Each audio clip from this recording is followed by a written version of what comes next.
Welcome to Learn English Podcast. Let me ask you something. You wake up in the morning, alarm goes off, eyes open, brain slowly coming back to life, and your phone buzzes. It's a message from a colleague or a friend, or maybe someone you just met, and they're writing to you in English. And you want to reply. You want to say something like, "Good morning, I just woke up, I'm having my coffee, give me a few minutes." Simple, right? But somehow, the words don't come. You know what you want to say in your language, but in English? Silence. And you sit there, coffee getting cold, staring at your screen. I have been there so many times. And today we are solving that problem completely.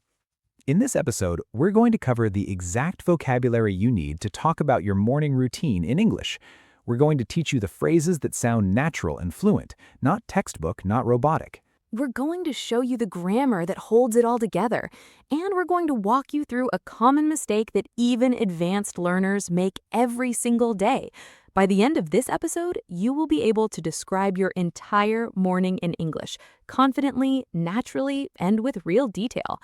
Stay with us. This one is going to be really, really good. Hello, and welcome back to Learn English Podcast. I'm Olivia. And I'm Mark. And we are so happy you're here with us today. Wherever you're listening from, whether it's your kitchen, your commute, your bedroom, or honestly your bathroom, welcome. No judgment. This is a safe space. Absolutely no judgment. Some of our best listening happens in the bathroom, I'm sure of it. The acoustics are great in there. Okay, so today's topic. Olivia, tell them what we're doing today. Okay, so today we are talking about morning routines, specifically how to describe your morning routine in English. And I know that sounds simple, but there is so much packed into this topic. Vocabulary, grammar, natural phrases, common mistakes. We're going deep on all of it. And the reason we chose this topic is because talking about your daily routine is genuinely one of the first real conversations you have in English. Someone meets you, they want to know about you, and they ask, "So, what does your typical morning look like?" And if you're prepared for that question, it opens up the whole conversation. Exactly. And if you're new here, hello, welcome to the family. We post a brand new episode every single day to help you improve your English. So hit subscribe right now and come back tomorrow because we are here for you every single day. All right, let's pull you into the first lesson because I want to start with something that surprises almost everyone. And that's the fact that even the most basic morning vocabulary, waking up, getting dressed, has more nuance than most people realize. And once you understand it, everything clicks into place. Let's go. So, Mark, I want to start by just doing something natural. I want you to walk me through your morning, like what actually happens from the moment your alarm goes off. Oh, you want the honest version or the impressive version? The honest version always. Okay, the honest version. So, my alarm goes off at 6:30, and the very first thing I do before anything else, before I even open my eyes fully, is reach for my phone and hit the snooze button. Mark! I know, it's a terrible habit, but I do it every morning, usually at least twice. Okay, I am not in a position to judge because I do exactly the same thing. I tell myself every night, tomorrow I will get up immediately when the alarm goes off. And then the alarm goes off and I think, just 5 more minutes. Just 5 more minutes, and then 5 becomes 10, and 10 becomes 20, and suddenly you're running late and scrambling to get ready. Classic.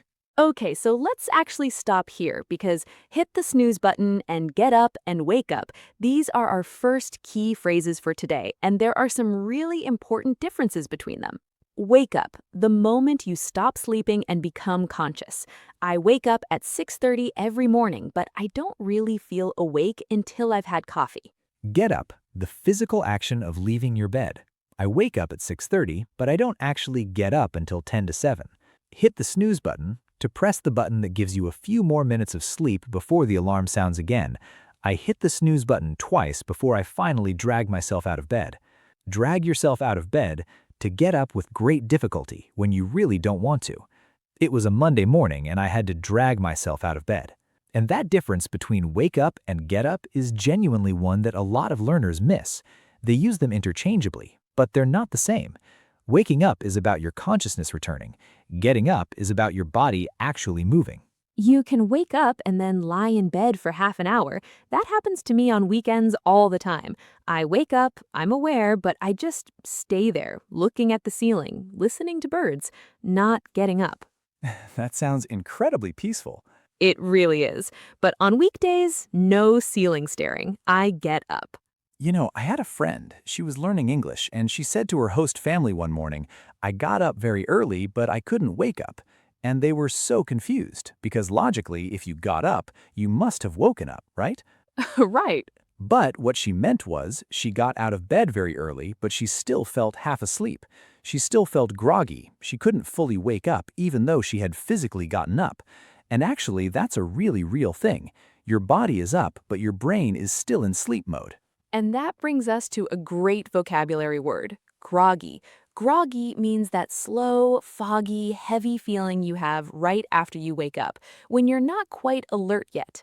Groggy, feeling dull, slow, and not fully alert after waking up.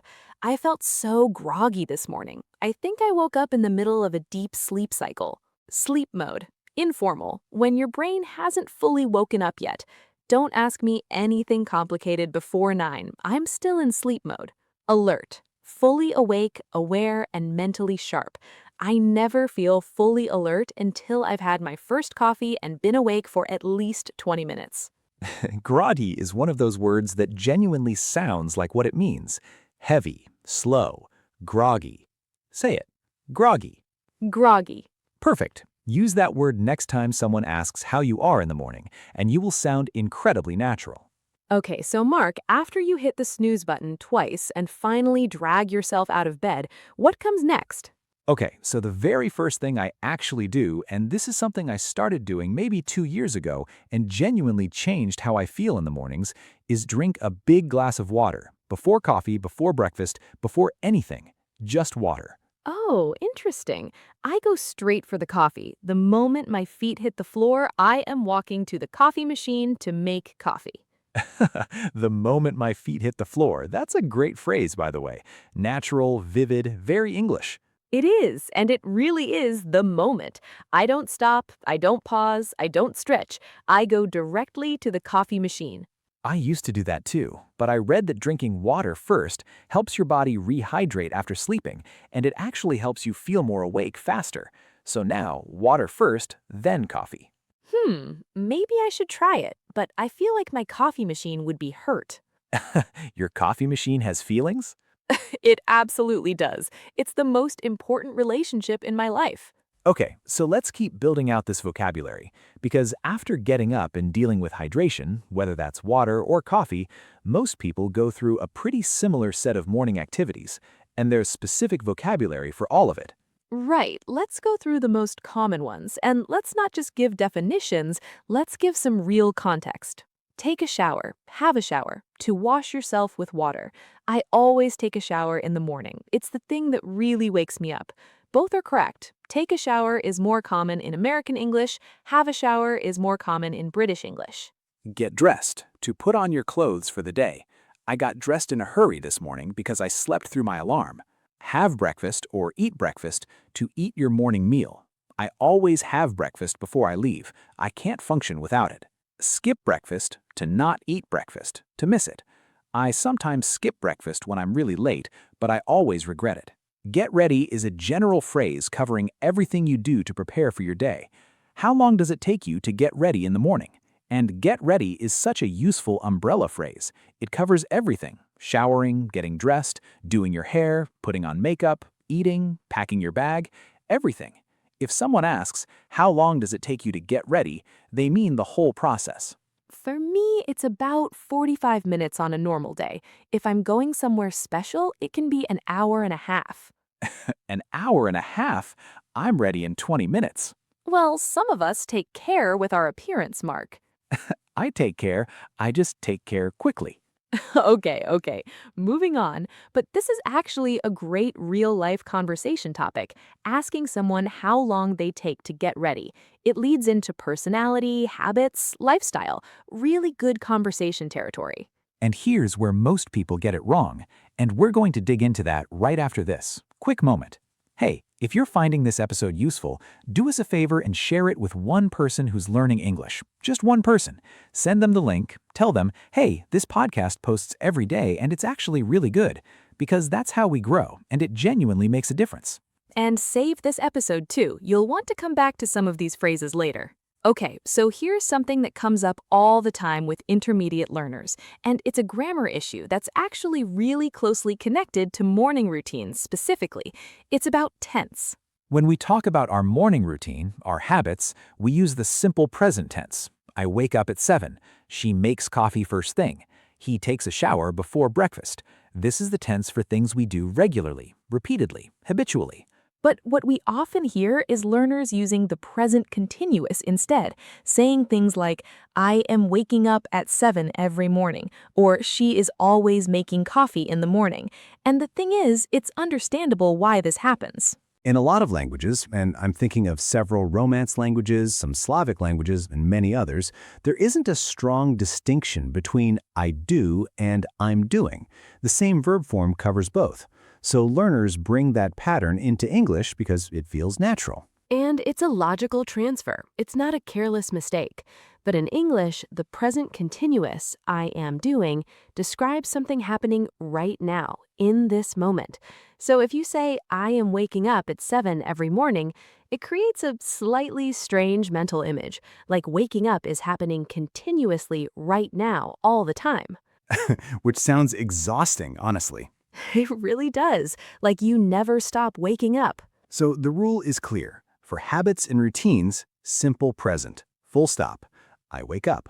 I get up. I have breakfast. I leave the house. Now, and this is the interesting part. There is one situation where we do use present continuous for habits, and that's when we use always in a way that expresses frustration, annoyance, or surprise about someone's repeated behavior. Right. So he always leaves his dishes in the sink. That's a normal, simple present habit statement. But he is always leaving his dishes in the sink. That carries an emotional charge, a little exasperation. You're complaining or expressing disbelief. Simple present for habits equals for regular, neutral routines. I drink coffee every morning. Always plus present continuous equals for habits described with frustration or emphasis. She's always running late. It drives everyone crazy. Tend to is a softer way to describe a personal habit or tendency.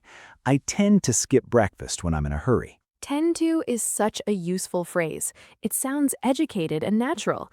Instead of just, I skip breakfast sometimes, you can say, I tend to skip breakfast when I'm busy.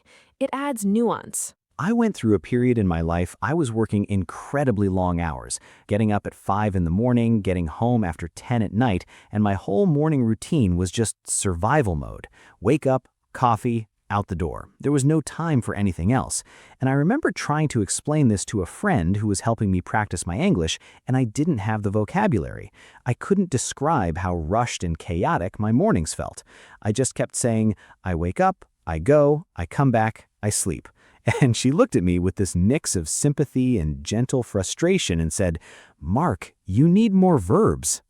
She was right. She was so right, and that was honestly a turning point for me, understanding that language isn't just vocabulary lists, it's about having the words to describe your actual life. And that's exactly what we're trying to give you today. The words to describe your actual life, your real mornings. And this next section about describing the sequence of your morning honestly changed how I tell stories in English completely.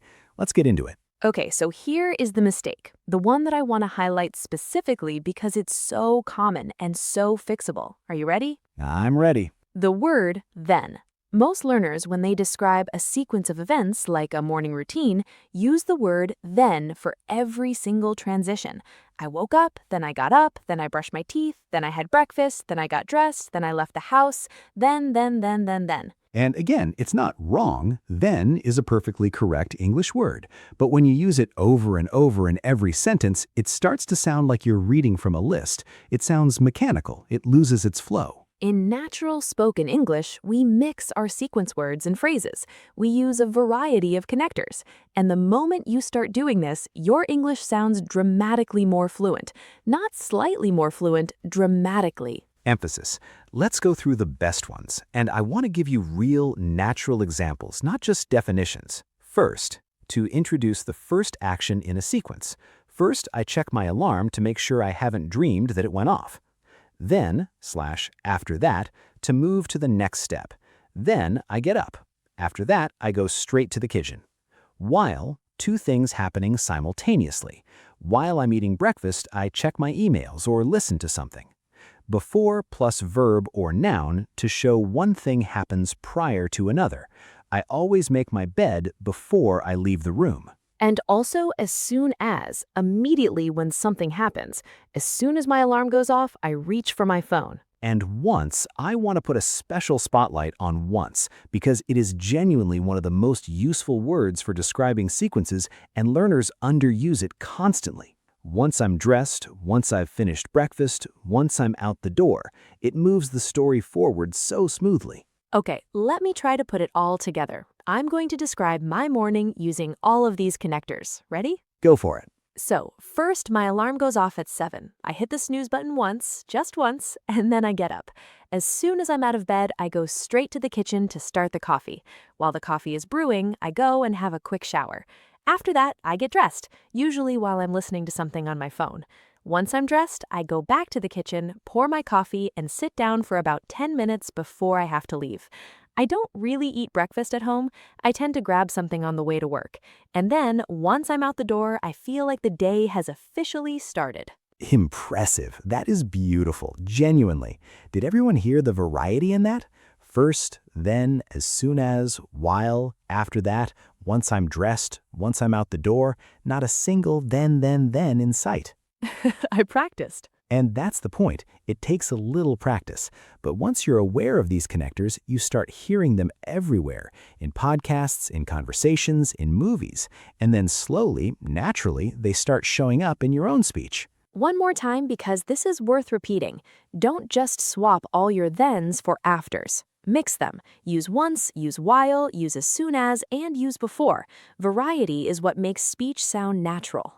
I wish someone had told me this when I was learning. I genuinely described sequences with then for years, and nobody corrected me because they understood me, but understanding and sounding natural are two different things. And that gap between being understood and sounding natural, that's actually what this whole podcast is about. We want to close that gap for you.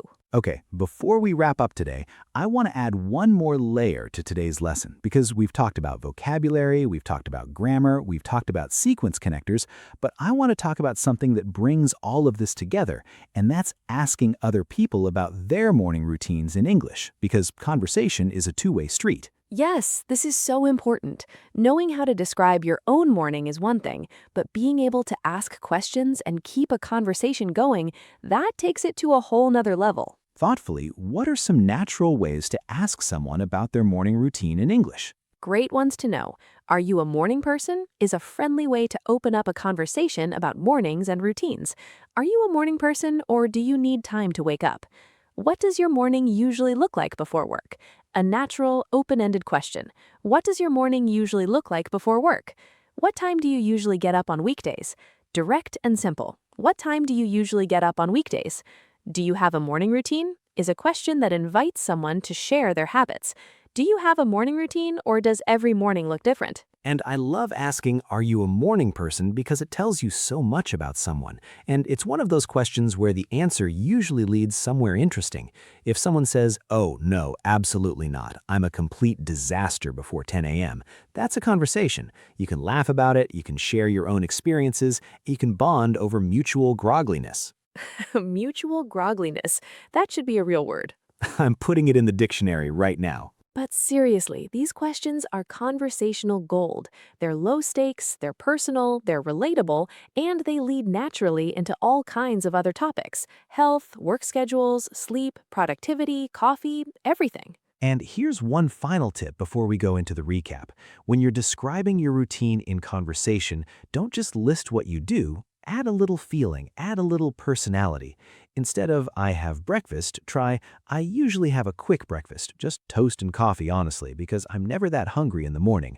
Instead of I take a shower, try I always take a cold shower to wake myself up. It's brutal, but it works. That's the difference between describing your routine and telling a story about your life. And in English conversation, stories are always more engaging than lists. And that idea, turning descriptions into small stories, that connects to something really important that we're going to talk about in a future episode. Watch this space. If this episode helped you today, and I genuinely hope it did, please take just 2 seconds to like it and subscribe. It helps us reach more people who are working hard to improve their English, and it means so much to both of us. And if you've already subscribed, if you've already sent us a message or left a comment, thank you. We read everything. It means the world to us, and it is the reason we show up here every single day. Okay, let's recap. 3 things to take with you from today. Number 1, wake up and get up are different. Wake up is your mind returning to consciousness.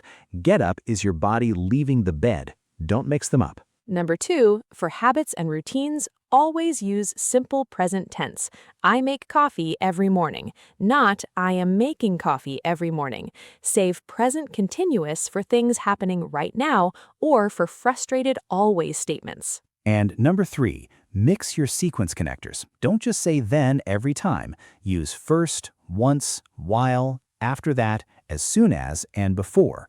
That variety is what natural, fluent English sounds like. Write those down or save this episode and come back to it. These 3 things will genuinely change how you talk about your daily life in English. Thank you so much for being here today. Honestly, truly, you chose to spend part of your day with us, and we don't take that lightly. You are putting in the work, and it is going to pay off. And tomorrow, oh, tomorrow, we are talking about something that comes up in every single English conversation and that even native speakers get wrong all the time. It is one of our absolute favorite episodes. Thank you so much for being here today. Honestly, truly, you chose to spend part of your day with us, and we don't take that lightly. You are putting in the work, and it is going to pay off. And tomorrow, oh, tomorrow, we are talking about something that comes up in every single English conversation and that even native speakers get wrong all the time. It is one of our absolute favorite episodes. You do not want to miss it. Come find us on YouTube if you want the full transcript and visuals for today's episode. It's a great way to review everything we covered. And DM us one word or phrase from today that you're going to start using. We read every single message, and it honestly makes our whole day. Until tomorrow, keep going. You are doing better than you think. See you tomorrow.